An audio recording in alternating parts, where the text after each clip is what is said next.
Before going to bed, I overheard a strange conversation between my daughter-in-law and my son. I saw it on TV. My daughter-in-law fainted. But before I explain that, I want to thank you for being here. Follow my story until the end, and tell me in the comments where you're watching from. I'd love to know how far my story reaches. My name is Edward. I'm 67 years old. 2 years ago, I thought I'd lost everything when my beloved wife, Martha, passed away from cancer. I was wrong. I hadn't lost everything then.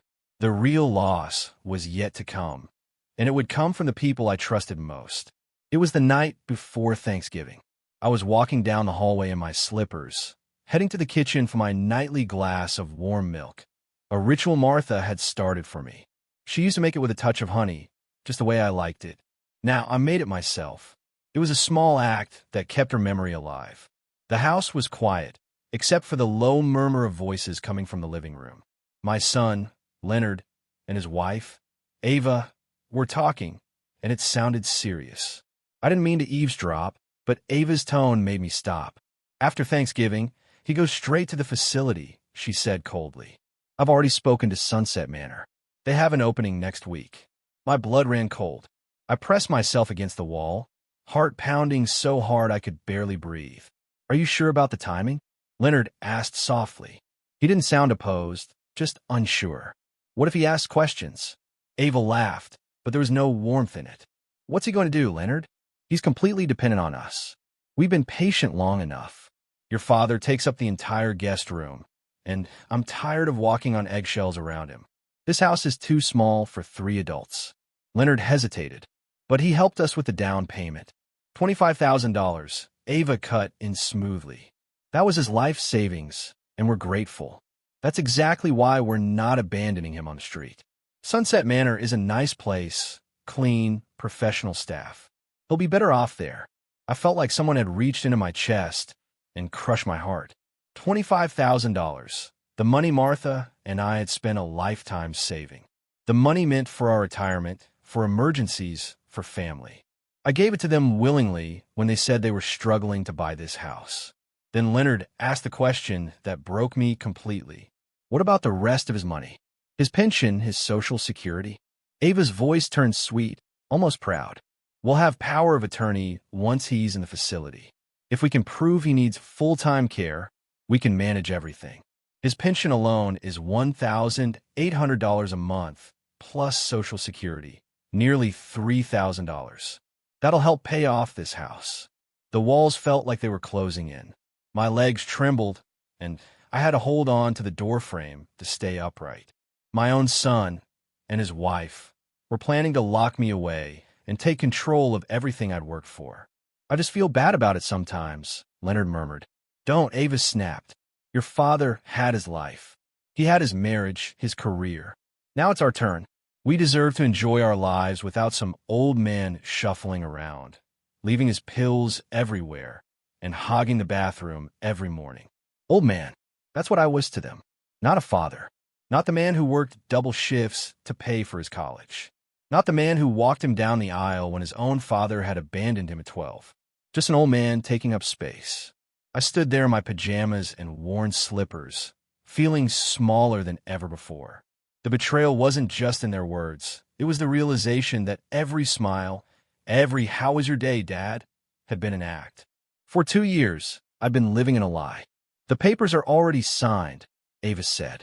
I told them he has early-stage dementia and can't make decisions for himself. He doesn't have dementia, Leonard protested weakly. Who's going to know? She shot back. He's old, grieving, and confused. The staff at Sunset Manor sees families like ours all the time. Children who can't handle the burden anymore. Burden. That word cut deeper than any knife. Since moving in, I'd done everything I could to help. Cooked dinner several nights a week, kept the yard perfect, paid for groceries, fixed everything that broke. I thought I was contributing.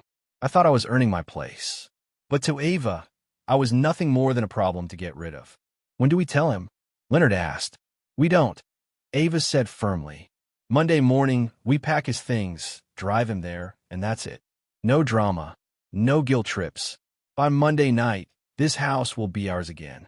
I couldn't listen anymore. My legs felt weak. I turned and quietly made my way back to my room. Each step felt heavier than the last. When I finally closed the door behind me, the room looked different. It wasn't my room. It was their guest room, and my time in it was almost over. I looked around my room, at Martha's photo on the nightstand, my clothes hanging neatly in half the closet, my medications lined up on the dresser.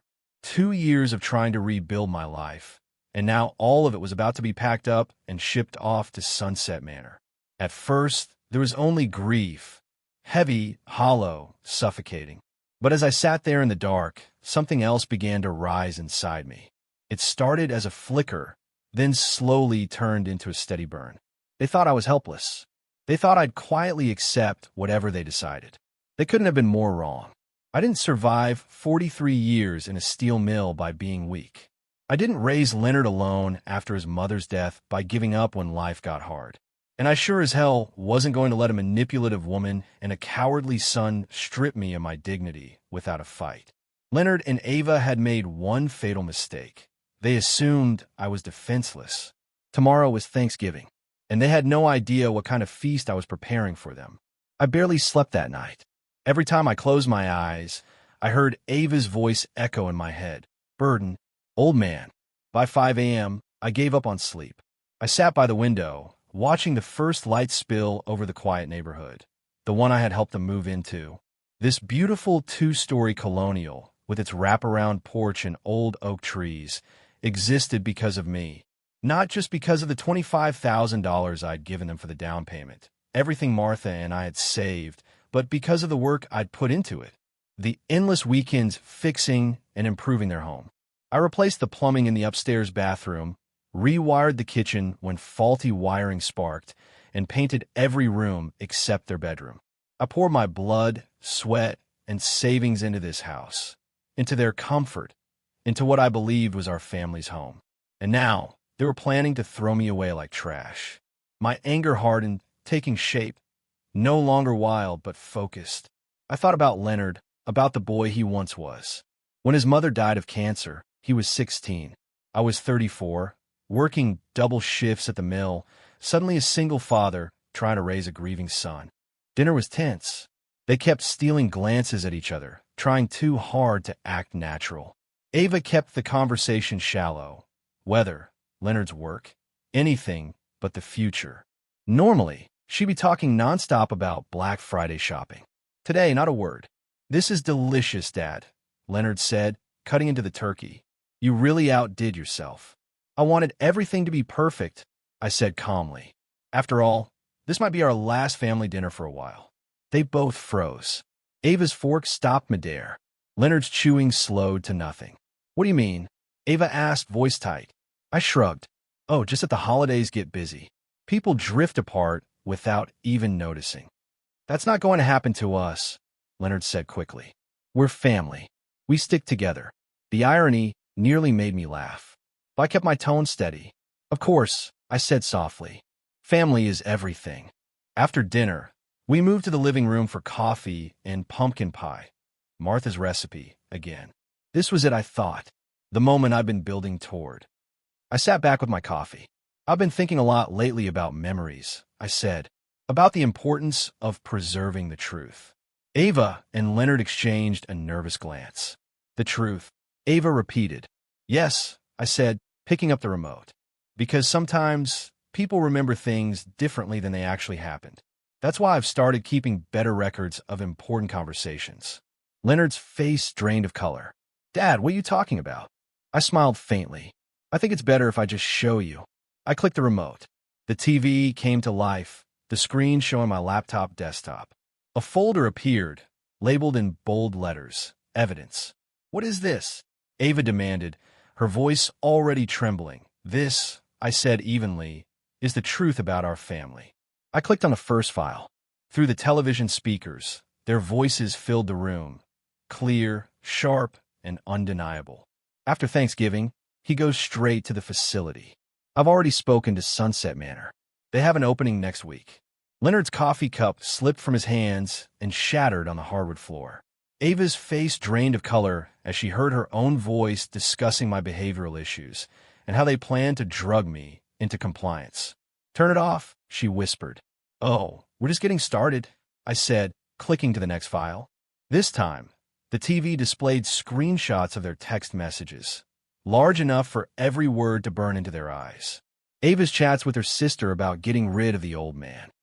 Her messages with Rick, her so-called special friend, talking about their affair and how she'd be free to travel once I was taken care of. Leonard's emails to Sunset Manor, authorizing them to sedate me if I became difficult.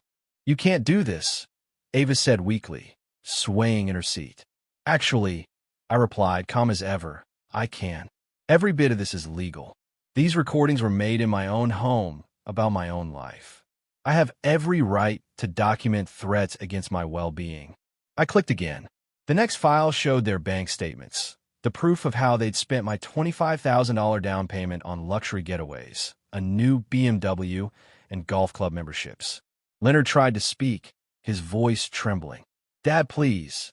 I'm not finished. I opened the final file, a video. My own face appeared on the screen, recorded that very morning. Calm, coherent, explaining in full detail the lies they'd told about my mental health, their plan to steal my pension, and their scheme to have me drugged and confined.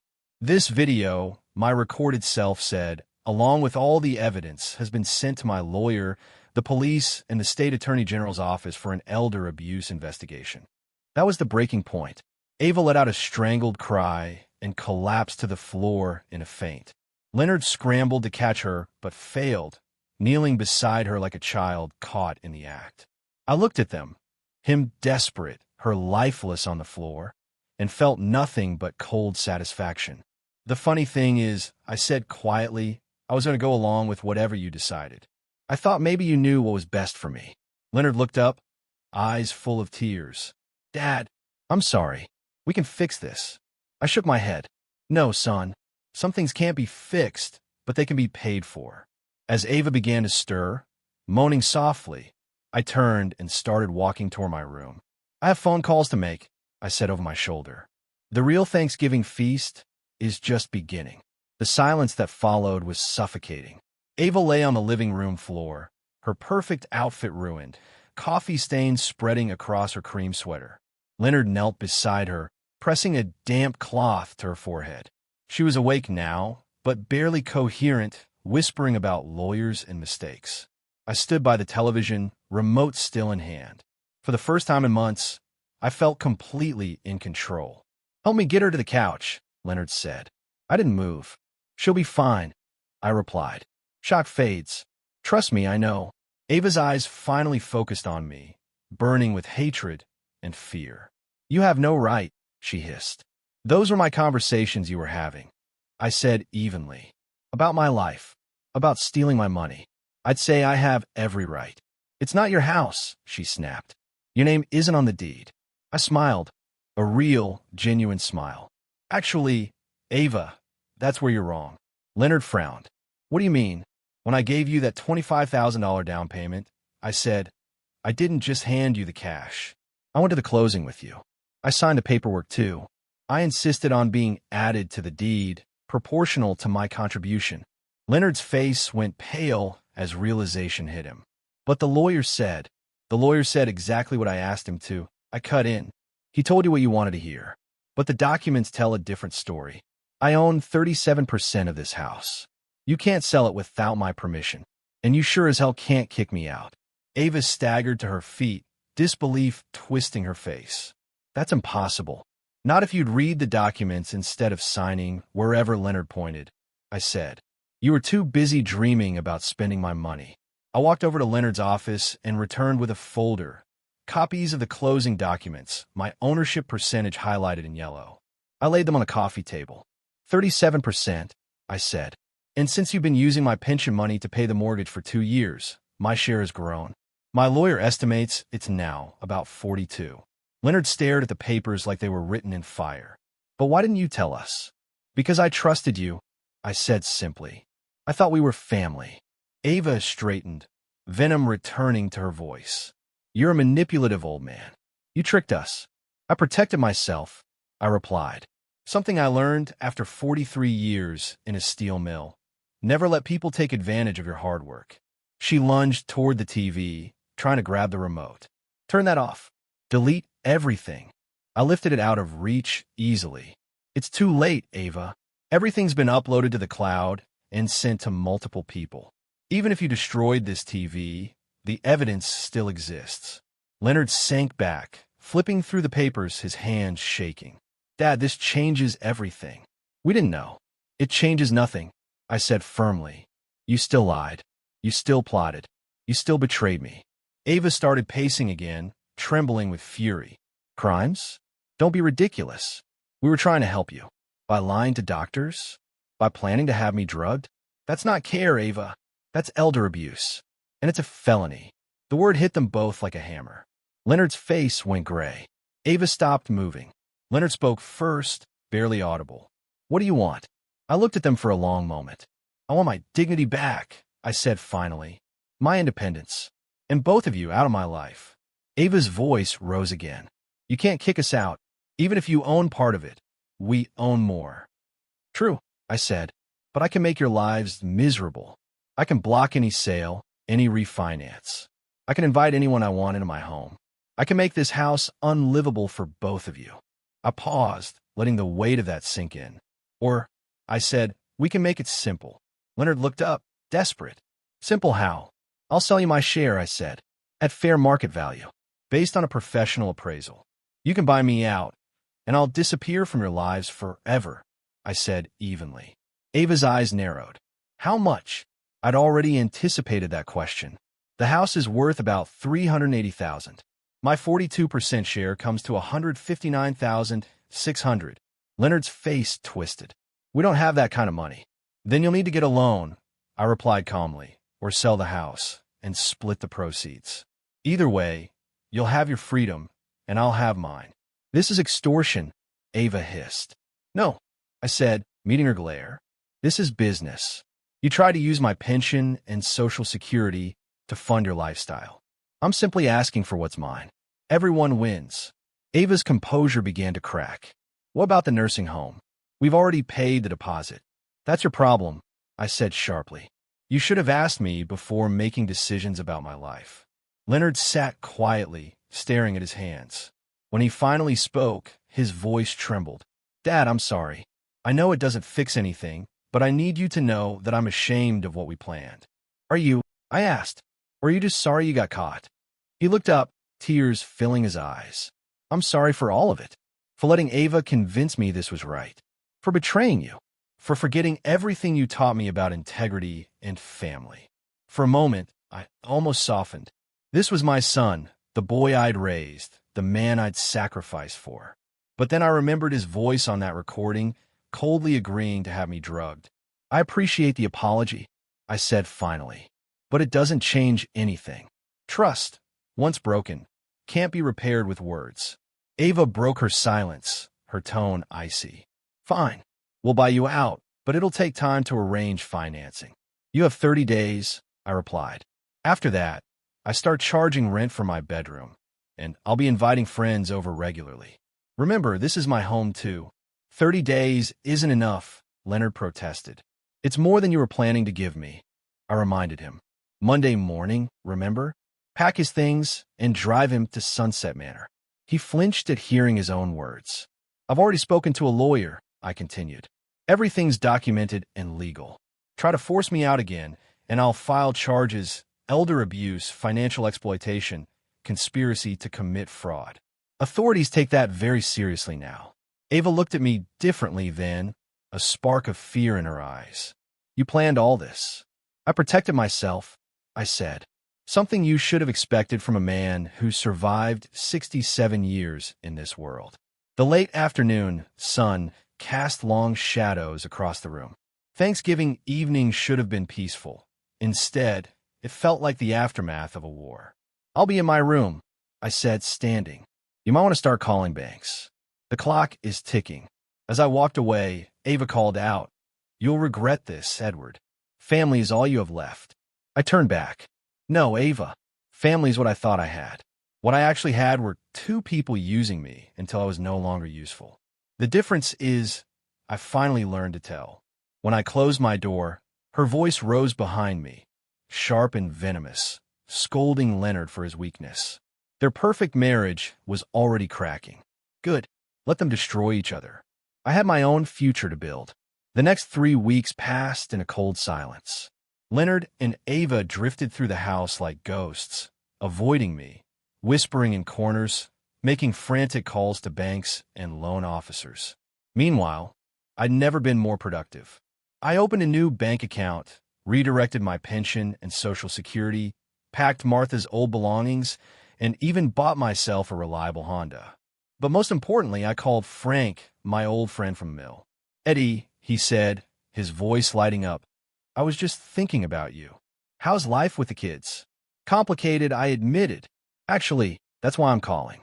How do you feel about getting a roommate?" By the end of that call, we had a plan. He had a 4-bedroom house and too much loneliness. I had independence and a buyout coming. It would work, 2 old men, side by side again, living life on our own terms. Meanwhile, Leonard and Ava were falling apart.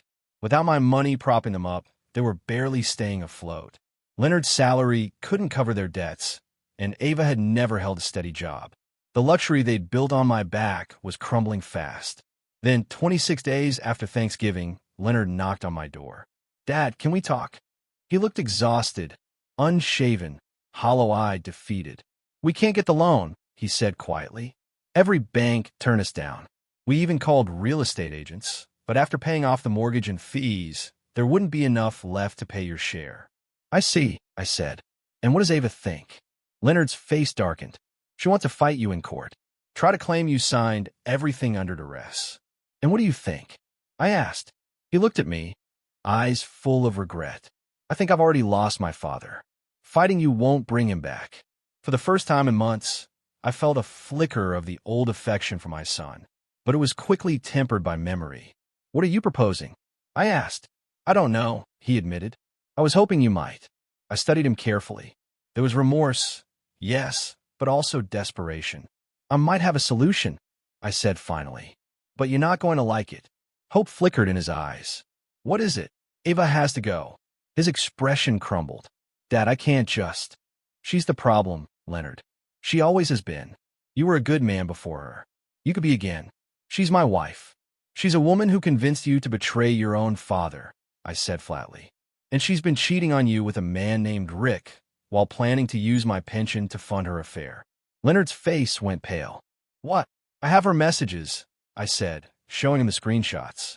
He read in silence, shock, pain, then a cold, controlled anger. "She's been planning to leave me," he said finally. "The moment she got what she wanted, I confirmed. You were just a tool to her, a bridge to my money." He slumped into the chair by the window. "I'm such an idiot." "You're a man who fell in love with the wrong woman," I said gently. "It happens. What am I supposed to do now?"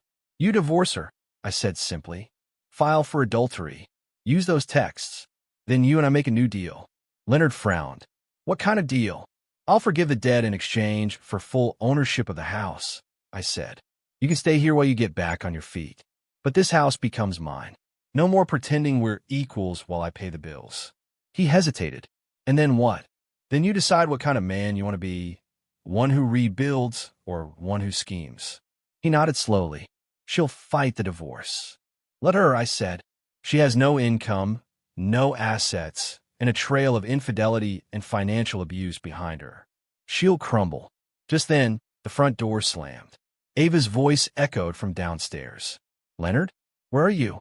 We need to talk." Leonard and I exchanged a look. "Now or never," I said quietly. He straightened his shoulders, took a deep breath, and stood.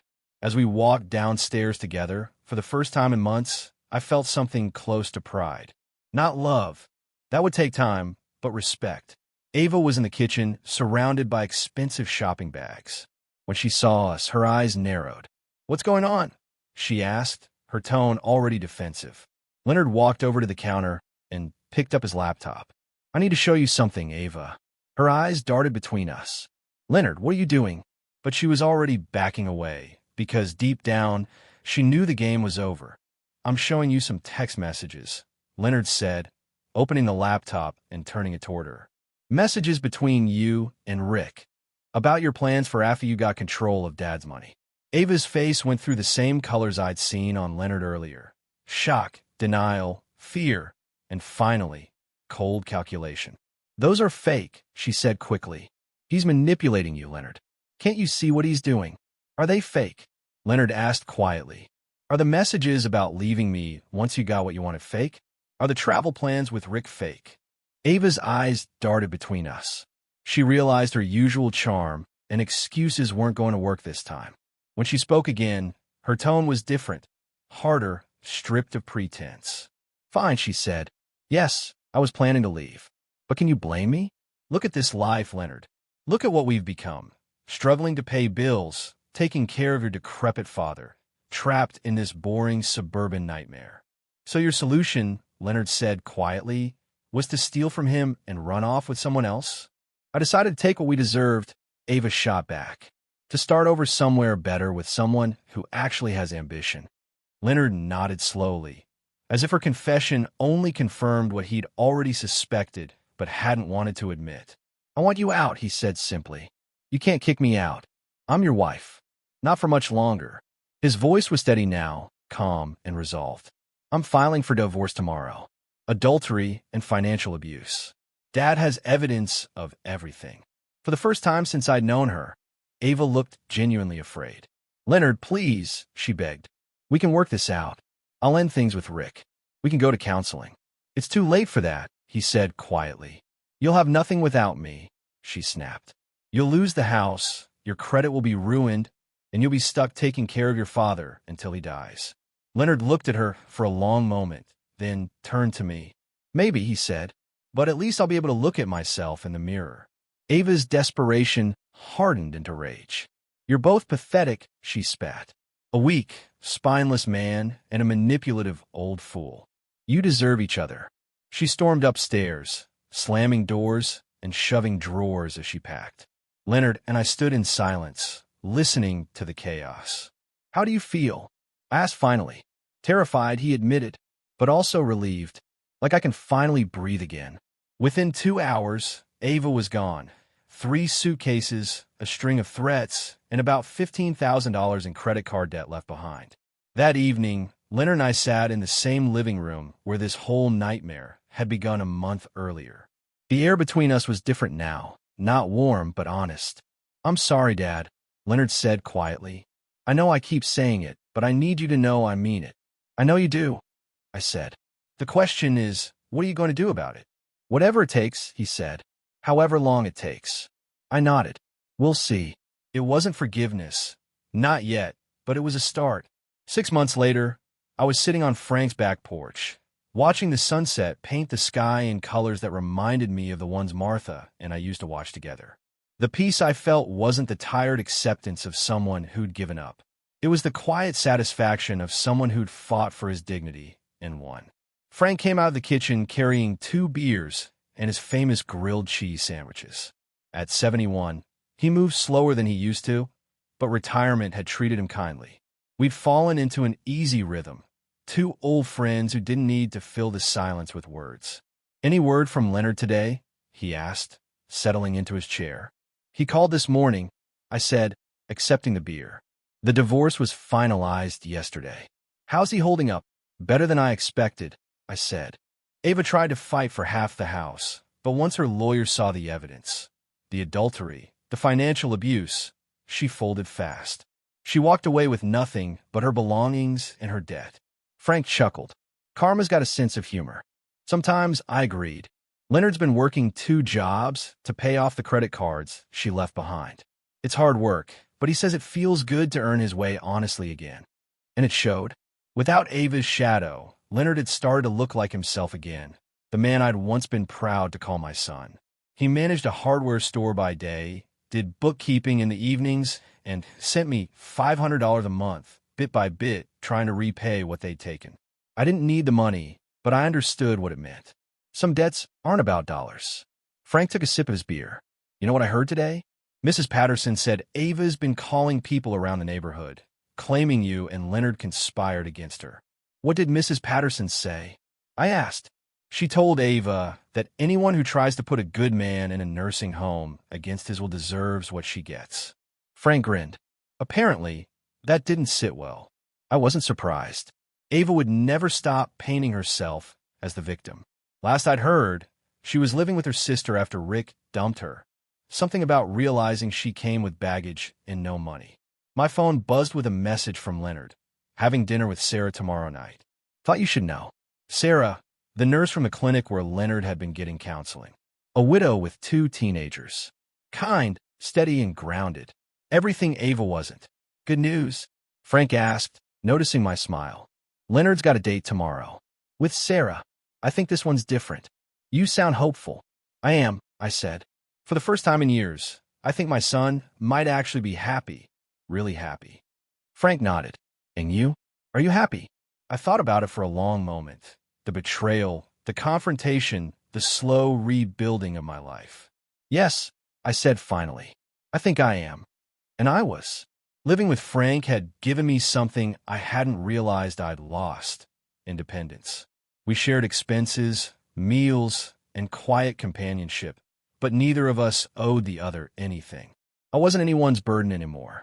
I'd also reconnected with old friends from a mill. Coffee twice a week. Poker every Friday. For the first time since Martha died, I had a life that was mine. You know what's funny? I said to Frank, if Leonard and Ava had just been honest with me about moving to a care facility, if they'd treated me with respect, I probably would have agreed. This house was getting too big for me after Martha died. I was lonely, worried about falling sick. But they didn't ask. They decided for me. They lied, stole, and treated me like a problem instead of a person.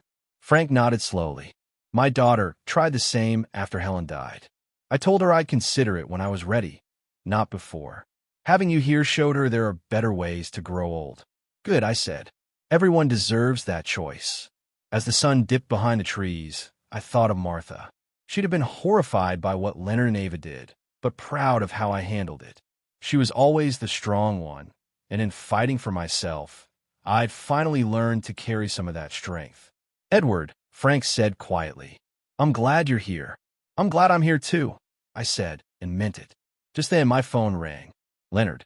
He usually texted, so I answered immediately. Dad. His voice trembled slightly, half nervous, half excited. What's going on, son? I need to ask you something. It's about Sarah. I smiled. Go ahead. I want to ask her to marry me. I know it's only been 6 months since the divorce, but we both feel ready. I just wanted your blessing first. That stopped me for a moment. The old Leonard would have just done it. No thought, no respect. This, asking for my blessing, this was different. Tell me about her, I said. She's nothing like Ava, Leonard said quickly. She works hard. She's independent. She pays her own bills. She raised 2 kids after her husband died in Afghanistan. And they're good kids. Respectful. Responsible. How does she feel about your situation? The debt? The rebuilding? She respects it, he said. She told me she'd rather be with someone trying to fix his mistakes than someone who never makes any. She doesn't want to be taken care of. She wants a partner. I smiled. A partner. That's a good start. She's got great kids, too, Leonard continued. They're cautious, protective, but we're building trust. And honestly, I'm scared, Dad, but also excited. I want to be someone they can count on. I felt a warmth in my chest. This wasn't the same man who'd plotted against me. This was someone new, someone who'd grown. You have my blessing, I said. And more than that, you have my respect. You've become the man I always hoped you'd be. I could hear him inhale sharply on the other end. Thank you, Dad. That means everything to me. When are you going to ask her? Tomorrow night, he said. I saved up for a ring. Nothing fancy, just something meaningful. I want to do this right. After we hung up, Frank gave me a knowing look. Good news. The best, I said, smiling. My son is finally growing up. As the last light faded and the stars came out, I felt a peace I hadn't known in decades.